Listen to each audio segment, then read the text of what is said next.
first time I met you, we were at Comic-Con, and you were signing a book, and literally the line wrapped all the way up and down and back around. No, yes, it did not. Yes, it did. People, they could not get enough of you. They wanted your signature. They wanted your book.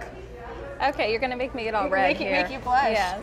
What's it like? You came out with your first book, Halfway to the Grave. It won the RT Best Urban Fantasy. Ah, yes. I was so excited about that. And now you literally have people lining up for you. Comic-Con is very well attended.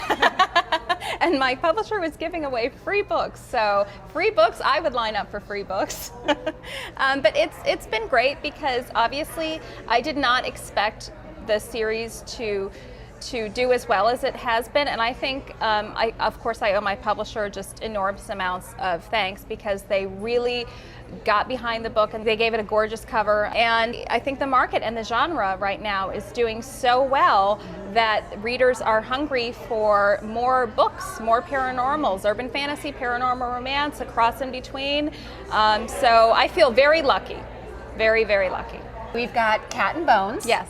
And great couple, very interesting dynamic they have going on because while he is a vampire, she is half. Yes, she is half vampire. And in the beginning of the series, she's very, normally, when I say normally, a lot of romances that I've read usually have the hero as kind of the dark and brooding and angsty one, and the heroine is the feisty one who kind of brings light into the situation. And with mine, in the first book, it's reversed. She is very brooding and angsty about her being a half vampire. She's been raised to believe that means she's half evil, and so she feels that she constantly has to fight the darkness inside her. And Bones loves being a vampire.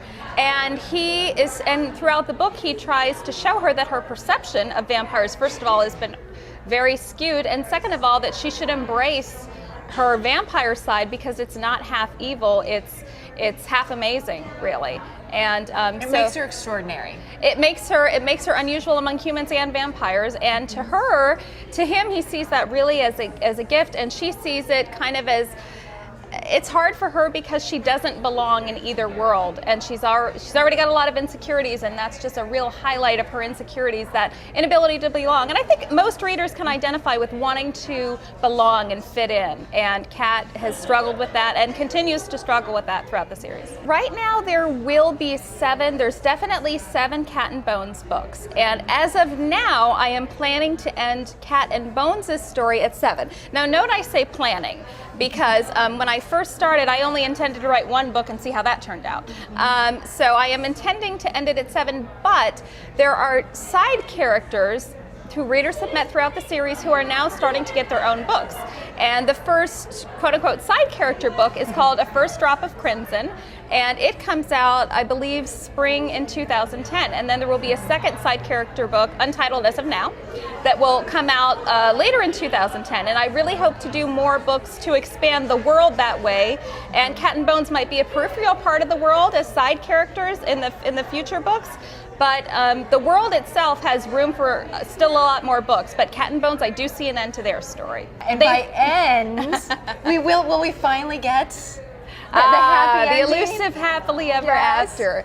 Yes, I do picture. Now, when I say a happily ever after, that doesn't mean a perfect ever after. Right. Because, and anyone's definition of perfect in any world, especially a paranormal one, is going to be a little bit different. But yes, I've promised readers from book 1 that if they follow me through the series with Cat and Bones, that at the end of their story, they will be together. And that is a promise I will deliver on. And I'll be happy to give them that resolution. They deserve some time off.